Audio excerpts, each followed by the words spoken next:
Okay guys, welcome back na naman sa aking YouTube channel, no? So ngayon pag-usapan natin yung update ni Mirror which is sobrang dami, no? So isa-isa na natin yan. So unang-una dyan yung new featured, Magic Square and Secret Peak 11F mga bossing. So kailangan nyo dyan ng 270 kps at saka 275 kps which is kailangan kong abulin sa pamamagitan ng Vigor build. So kailangan ko talaga magka-legend pet kahit isa lang para medyo malapit-lapit tayo dun sa 270 kps na yan. Kasi wala tayong legend pet pure codex lang tayo, tsaka syempre equipment na over-ups. Okay? So ano ba meron sa sa 11? Sobrang ganda mga bossing, no? So, meron ditong Lucky Chamber, Demon Chamber, Resource Chamber, ito pinakamaganda, Frenzy Chamber, Fury Chamber, Living Ray Chamber, at saka Void Chamber. So hindi natin makikita kung paano mechanics yan. Syempre hindi pa tayo makakapunta doon. So silip-silip na lang siguro tayo sa kanilang update. Okay? So syempre meron yung karagdagang quest sa Expedition Matic, 'di ba? So ayan, 11F tsaka yung SP 11F. So wala, hindi natin makikita ko ano ba may itsura diyan hanggang hindi tayo nagiging 270 kps, kaya magpalakas na kayo mga Bloody Bells. So nakakrap yung nun or pwede mong ibili dito guys, ayan. Pwede kayong bumili or pwede nyo siyang i-crop dito gamit yung ticket nyo mga boss. Okay? So sobrang solid yan. Kung talagang malakas na kayo guys, makakapasok kayo dyan. Di ko alam kung ilang minutes ba yan. Paki-comment na lang sa baba kung 2 hours ba yan or 30 minutes lang din. Kasi 50k clan coins yung kailangan dyan mga bossing eh. Okay? So yung pangalawa naman, new transference equipment Chon Jade ornamental hairpin. Ito naman guys, kailangan yung gumastos. No? Nakita ko siya dito sa shop. Nasa 500 pesos ata to mga bossing. Ayan. Ito siya, ayan, kita nyo naman, isang piraso lang. So, pwede nyo naman siya i-crop. Kung hindi nyo siya kung hindi nyo siya kayang bilhin, pwede nyo siyang i-crop kung nakakapasok na siguro kayo dun sa MS11. Kasi yung material nun is dito lang nakakarap mga bossing. Ayan. Pwede nyo siyang i-crop dito. Ayan. Sobrang solid kasi ang ganda rin, may physical depth. Ayan, kita nyo yung power score 792. Kung madadagdag sa akin yan, no? Parang malapit-lapit na ako, 8k na lang, diba? Konting Vigor build na lang.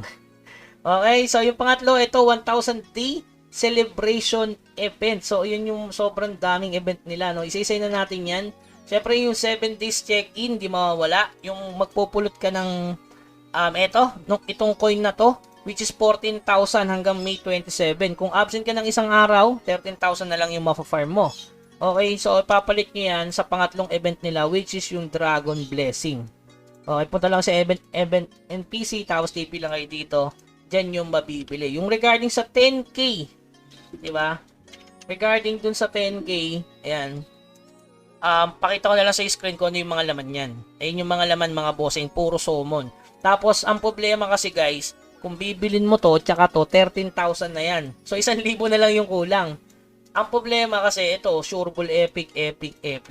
So, sa tingin ko, pag-isipan ko maigi kung dito ba ipapalit. Kasi 10k dapat binawasan man lang nila, no? Since event naman, ano ba naman yung Mirror? 14k lang ang ginawa mo, so ito lang dalawa mabibili mo. So, dyan nakasalalay kung Divine Dragon or Epic ang kukunin nyo. Or doon kayo dun sa chance na makakuha. Okay, yung pang-apat nila, syempre yung Clan Coins event. So, napaka-solid. Ito lang yung napaka-solid na para sa akin, mga boss. So, ito, pwede kong bilhin to 2 beses. Ito kasi hindi ko ito pwede to, 50k. Yan.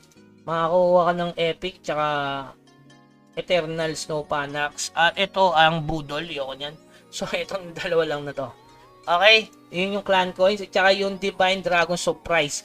Which is, sa May 21 pa mga boss, baka mag-abang kayo Mula May 21 hanggang May 24 pa siya. Pang-apat nila yung Legendary Spirit Treasure Challenge event. Siyempre wala pa to, mag-start to sa Monday. Okay, yung Legendary Spirit Treasure mag-start yan sa May 20 or Monday guys. Hanggang May 22nd. So maganda na kayo ng 27 million Dark Steel. Yung panganlima naman nila is yung outfit syempre. Kung may pera kayo, napaka-astig nung outfit nila. So marami sigurong bibili pero hindi natin sure. Yan, sa mount nila. So, kung titingnan nyo mga bossing, ayan. Grabe, may crit na talaga, no? Tataas talaga PS mo niyan. Kasi may HP to eh. Okay? So, may nakakrop naman yan. So, sooner or later kung kaya nyo i-crop. Pero ito, ang angas, no, legendary pala tawag sa ganito. Tapos ito, uncommon lang. Sa bagay, mas malaki pa to kaysa dito. Tingin ko. Kasi picture pa lang malaki na eh. O yung itsura lang talaga yung malaki. Okay? So, yung regarding sa last event, yung kailangan mag-post sa Discord, ayan, kailangan nyo mag-picture ata dyan, mga bossing. So, pag-usapan na lang natin yon sa susunod nating content.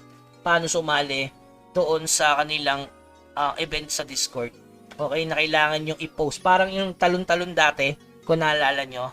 Okay? So, yun lamang guys. Hanggang sa muli. Paalam.